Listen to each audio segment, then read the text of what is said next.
Hello everyone, कैसे हैं आप सब। आई होप कि आप सब अच्छे होंगे। तो आज हम लोग बात करने वाले हैं फेयर वैल्यू गैप के बारे में, यानी फेयर वैल्यू गैप और इन्वर्स फेयर वैल्यू गैप, इन दोनों के बारे में आज हम लोग डिस्कस करने वाले हैं। तो चलिए वीडियो करते हैं स्टार्ट। दोस्तों, अगर आप भी चैनल में नए हो तो वीडियो को लाइक और चैनल को सब्सक्राइब ज़रूर करें। तो आज हम लोग जानने वाले हैं फेयर वैल्यू गैप के बारे में। ये जो आपको दिख रहा है बुलिश फेयर वैल्यू गैप, ये यहाँ पे फर्स्ट कैंडल इस तरह का आपको दिखेगा, ये मिडिल कैंडल हो गया और ये थर्ड कैंडल। जो फर्स्ट कैंडल है उसका वीक से यहाँ से रेट एंगल को लगाना पड़ता है और यहाँ थर्ड कैंडल जो है उसके लो से रेक्टेंगल को लगा करके हम जो है फेयर वैल्यू गैप को निकालते हैं। इसको हम चार्ट में भी दिखाएंगे, वहाँ पे आपको क्लियर हो जाएगा। ये बियरिश फेयर वैल्यू गैप, ये जो आपको दिख रहा है ये फर्स्ट कैंडल है, ये मिडिल कैंडल और ये थर्ड कैंडल। इसके यहाँ लो से हमें जो है रेक्टेंगल को लेना है और थर्ड कैंडल के हाई से हमें रेक्टेंगल को लगाना है। तो इसको हम चार्ट पे दिखाएंगे तो आपको क्लियर हो जाएगा। ये जो फर्स्ट कैंडल है ये ग्रीन भी हो सकता है, पर मिडिल कैंडल जो है ये रेड ही रहेगा बियरिश में।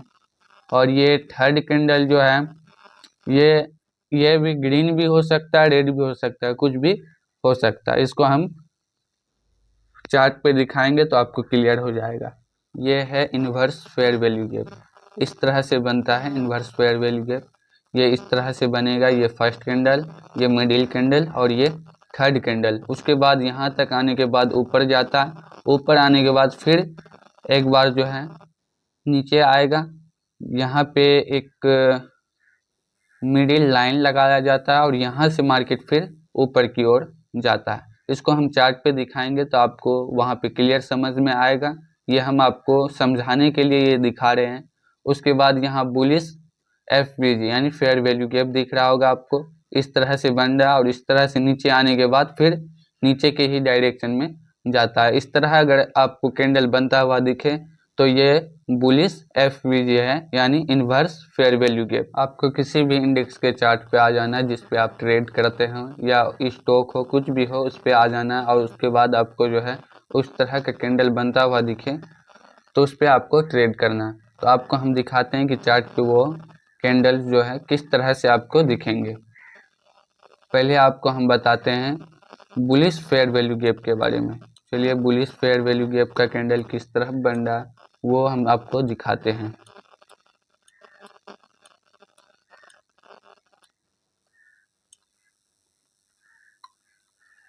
यहाँ पे आपको दिख रहा होगा एक बड़ी सी बुलिश कैंडल बनी हुई है। तो इस पहला कैंडल जो है इसका रेड बना है। आपको हम पहले बताए थे कैंडल में कि उसका कैंडल रेड या ग्रीन कुछ भी हो सकता है। तो यहाँ पे रेड बना है, उसके बाद ग्रीन बना, फिर रेड बना जाके। तो इस पे हमें रेक्टेंगल को किस तरह लगाना है, तो सबसे पहले आपको इस तरह का आइकन मिलेगा, इस पे क्लिक कर देना। नीचे आपको रेक्टेंगल का ऑप्शन दिख रहा होगा, इस पे क्लिक कर देना। उसके बाद यहाँ पे जो आपको दिख रहा है पहला कैंडल का हाई, उससे आपको ले लेना है और उसके बाद थर्ड कैंडल का लो जो दिख रहा है वहाँ से आपको रेक्टेंगल को लगा देना है। ये इस तरह से आपको दिख रहा होगा, यहाँ पे लगा देना है। अब इस पे हमें ट्रेड किस तरह से करना, कहाँ मेरा स्टॉप लॉस होगा और कहाँ पे मेरा टारगेट होगा और कहाँ एंट्री होगा, इसको हमें देखना है अच्छी तरह से। इसको जो है 1 आवर्स की चार्ट पे लगाना है और उसके बाद इसको 15 मिनट्स की कैंडल में चेंज कर देना है। उसके बाद ये देख लेते हैं कहाँ पे हम लगाए हैं 1 आवर्स की चार्ट पे। ये देखिए यहाँ पे लग गया है।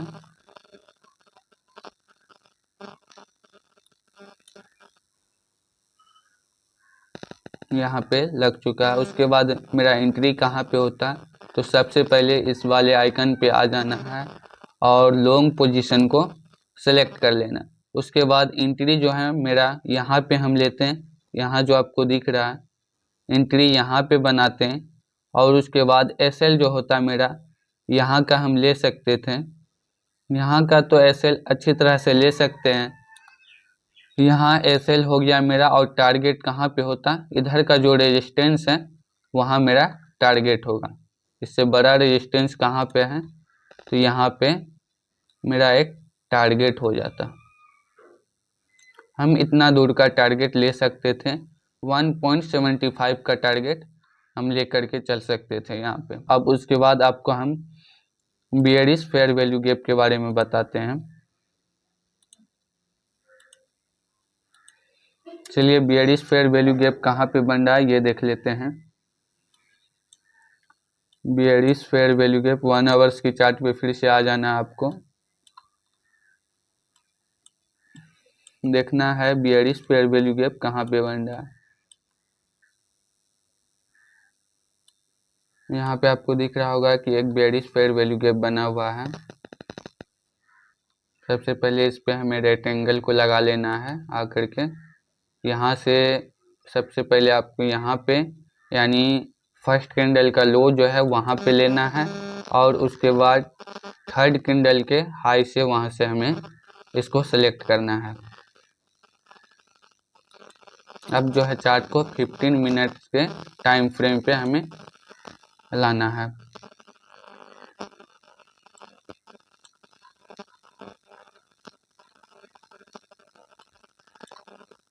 ये आ गया 15 मिनट्स के टाइम फ्रेम पे।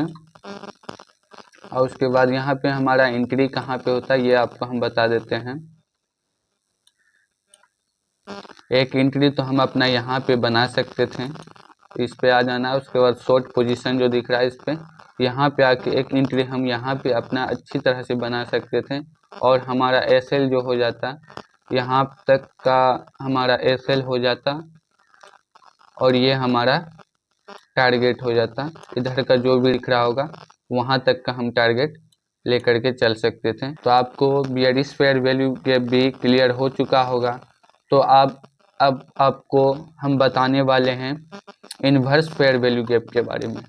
आपको सबसे पहले 1 आवर्स के टाइम फ्रेम पे आ जाना है। उसके बाद इन्वर्स फेयर वैल्यू गैप के बारे में, इन्वर्स फेयर वैल्यू गैप को देखना है किधर बन रहा है। उसके बाद सबसे पहले आपको रेक्टेंगल पे आ जाना। यहाँ आपको दिख रहा होगा एक कैंडल जो कि फर्स्ट कैंडल है, ये मिडिल कैंडल, और ये थर्ड कैंडल जो कि बुलिश का हमें दिख रहा है। यहाँ से हम यानी फर्स्ट कैंडल के हाई से हम ले सकते हैं, और ये थर्ड कैंडल का लो जो है वहाँ से हम सेलेक्ट कर सकते हैं। और ये देख सकते हैं इन्वर्स फेयर वैल्यू गैप के लिए ये लग गया। उसके बाद आपको इस तरह का आइकन दिख रहा होगा स्केल वाला मेजर, इस पे आपको क्लिक करना है, और यहाँ पे हमें स्केल को जो है रखना है, और ऊपर जो आपको दिख रहा है रेक्टेंगल, ऊपर जो आपको रेक्टेंगल दिख रहा है इस पे यहाँ तक लाना, और इनके बीच का जो है मिडिल पॉइंट निकल गया। उसके बाद यहाँ पे आके आपको जो है यहाँ से सेलेक्ट करना है और एक लाइन ड्रॉ कर देना है इस पे। तो इसको हम समझ किस तरह से सकते हैं, तो आपको सबसे पहले हम ये दिखाते हैं इन्वर्स फेयर वैल्यू गैप किस तरह से दिखता है बियरिश का, तो वो दिखा देते हैं आपको। बुलिश एफवीजी यहाँ पे बन रहा था, और उसके बाद यहाँ पे bearish inverse fair value gap बना, और ये अच्छा ट्रेंड हमें मिला। यही चीज़ आपको इस पे हम दिखाते हैं। यही आपको यहाँ पे दिख रहा होगा इन्वर्स फेयर वैल्यू गैप। इसको हमें 15 मिनट के कैंडल पे लेकर के आ जाना। उसके बाद यहाँ पे हमें दिखना है ये एंट्री हम कहाँ पर ले सकते थे। आपको यहाँ पे दिख रहा होगा ये मिडिल पॉइंट, ये मिडिल पॉइंट को जो है ये क्रॉस नहीं कर पाया है, यानी ये हमें यह संकेत देता है कि ये इन्वर्स फेयर वैल्यू गैप का यह एक संकेत देता है हमें। इस तरह से हम अपना शॉर्ट पोजीशन यहाँ पे लगा सकते थे, और ये जो आपको यहाँ पे हम एक अच्छी एंट्री ले सकते थे। यहाँ पे आपको एंट्री लेना है, यहाँ पर आप एक अच्छा एंट्री पॉइंट बना सकते थे। यहाँ से आपको एसएल यहाँ का रख देना है, चाहे तो आप यहाँ का भी रख सकते थे, बट यहाँ पे बेहतर रहता है। तो यहाँ का हम एसएल लेके चल सकते थे। नीचे देखना हमें सपोर्ट कहाँ तक है, तो यहाँ तक सपोर्ट है, बट हमें यहीं तक का टारगेट लेकर के चलना है, और एक 1:2 का अच्छा खासा टारगेट अचीव हो जाता है। यहाँ पे आपको यह समझ में आ गया होगा bearish inverse fair value gap के बारे में। अब आपको दिखाते हैं हम bullish inverse fair value gap के बारे में। इस चार्ट पे किस तरह से कैंडल बनता है वो दिखाते हैं आपको। यहाँ पे 15 मिनट के टाइम फ्रेम से 1 आवर्स के टाइम फ्रेम पे आ जाना है। उसके बाद आपको यहाँ पे दिखना है कि bullish inverse fair value gap कहाँ पे बन रहा है, वो हमें दिखना है।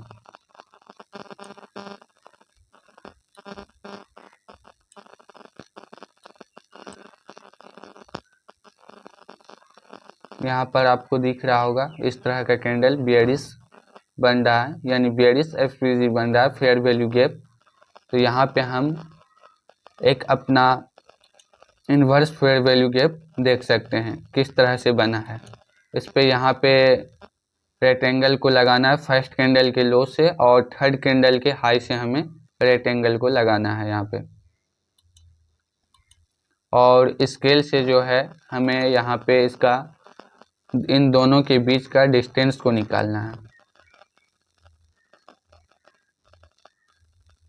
ये लग गया स्केल यहाँ तक, और उसके बाद इन दोनों के बीच का डिस्टेंस क्या है हमारा, ये है मिडिल पॉइंट। इस तरह से आप मिडिल पॉइंट निकाल सकते हैं। और यहाँ पे देख सकते हैं कि किस तरह से जो है ट्रेंड को हम पकड़ पाते हैं। और आपको यहाँ पे हम दिखाते हैं कि चार्ट में किस तरह बना था इन्वर्स फेयर वैल्यू गैप, वो भी दिखाते हैं आपको। यहाँ पे आप देख सकते हैं कि बेयरिश एफवीजी बना वहाँ पे भी, और यहाँ पे bullish inverse fair value gap किस तरह से बना वो दिखा रहे हैं आपको हम। यहाँ पे आप देख सकते हैं कि पहला कैंडल जो है रेड बना, पहला कैंडल ग्रीन बना, उसके बाद मिडिल कैंडल रेड है, और उसके बाद इस तरह से ऊपर गया है, और उसके बाद फिर यहाँ तक मिडिल पॉइंट तक आया, उसके बाद यहाँ से यहाँ तक गया है। और तो यहाँ पे जो है हम एक लॉन्ग पोजीशन बना सकते थे। यहाँ पे आपको यहाँ पर जो है आप अपना एंट्री पॉइंट बना सकते थे, और यहाँ का एसएल रख सकते थे, या तो फिर हम यहाँ तक का एसएल रख सकते थे, और एक अच्छा खासा ट्रेड पकड़ पाते। तो गाइज आपको वीडियो कैसा लगा? आप चैनल में नए हो तो वीडियो को लाइक और चैनल को सब्सक्राइब ज़रूर करें। अगर वीडियो अच्छा लगा हो तो यस कमेंट में ज़रूर करें।